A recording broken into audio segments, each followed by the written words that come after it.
জঙ্গলে এক বাঘ ছিল। একদিন মাংস খেতে গিয়ে তার গলায় মাংসের হাড় আটকে গেল।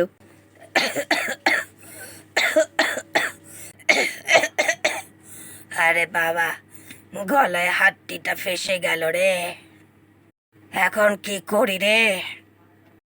ইস, এটাকে যে কি করে বার করি, একা একা তো কিছুতেই বার করতে পারছি না। মনে হচ্ছে কারো সাহায্য দিতে হবে, একা তো একদমই পারছি না বাবারে। একটু খুঁজে দেখি, যদি কাউকে খুঁজে পাই বলবো হাঁটিটা একটু বার করে দিতে। যাই, দেখি কাকে পাওয়া যায়। বাঘটি জঙ্গলের মাঝখান দিয়ে চলতে শুরু করলো।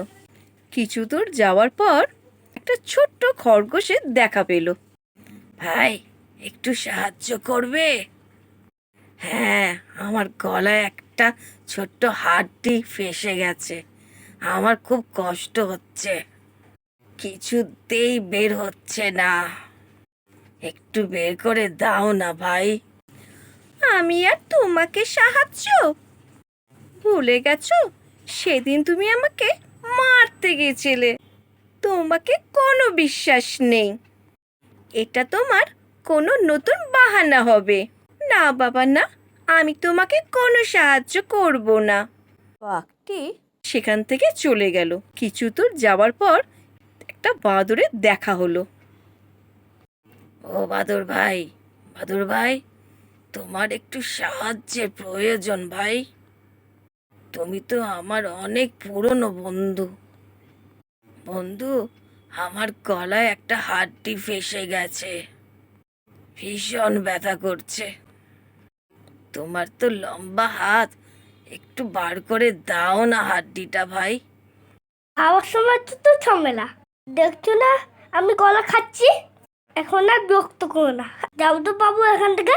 বাঘটি মনে দুঃখে আবার চলা শুরু করলো, যদি কাউকে পাওয়া যায়।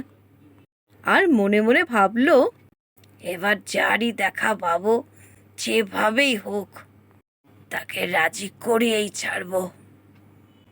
হাঁটতে হাঁটতে বাঘটি নদীর তীরে এসে পৌঁছালো। সেখানে একটি বক মাছ ধরছিল। তার লম্বা ঠোঁট দেখে নেকড়েটি খুব খুশি হলো।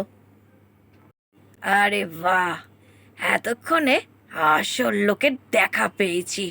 পকেট তো বিশাল লম্বা ঠোঁট, এ খুব সহজেই আমার গলার থেকে হাড্ডি বার করে দিতে পারবে। একে যেভাবেই হোক রাজি করাতেই হবে। এই ভেবে বাঘটি বকের কাছে গিয়ে বলল, ও বক ভাই, কি করছো? ও, মাছ ধরছো বুঝি? ভালো ভালো, এই নদীতে না অনেক মাছ আছে। তুমি একা একা এত পরিশ্রম করছো, তুমি চাইলে আমি তোমাকে সাহায্য করতে পারি। তুমি আমাকে সাহায্য করবে? বাঘরা ভীষণ চালাক হয়, বিনা কারণে তুমি আমাকে সাহায্য করতে চাইছো, তার পেছনে নিশ্চয়ই কোনো কুমতলব আছেই। না না ভাই, তুমি আমাকে ভুল বুঝছো। আমি সত্যি সত্যি তোমাকে সাহায্য করতে চাই, কিন্তু একটা সমস্যা আছে যে ভাই, আসলে আমার গলায় একটা হাড্ডি ফেসে গেছে। ও, এইটুকু ব্যাপার? এই ব্যাপারটা আমার জন্য কোনো ব্যাপারই নয়, আমি এক্ষুনি বার করে দিচ্ছি। বক তার লম্বা ঠোঁট দিয়ে নেকড়ের গলা থেকে হাড়টা বের করে আনলো। চলো এবার দুজনে মিলে মাছ ধরি। মাছ? আরে বোকা বক, আমার গলা থেকে মুখ ঠুকিয়ে হাড় বার করে আনলি, তুই যে এখনো বেঁচে আছিস এটাই অনেক। আমি যে তোকে মেরে ফেলিনি এটা তোর ভাগ্য।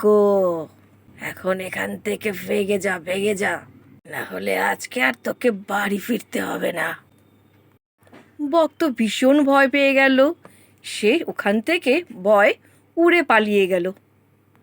এই গল্প থেকে আমরা এই শিখলাম, দুষ্টু লোকের মিষ্টি কথায় কখনো ভুলতে নেই, কখনো বিশ্বাস করতে নেই।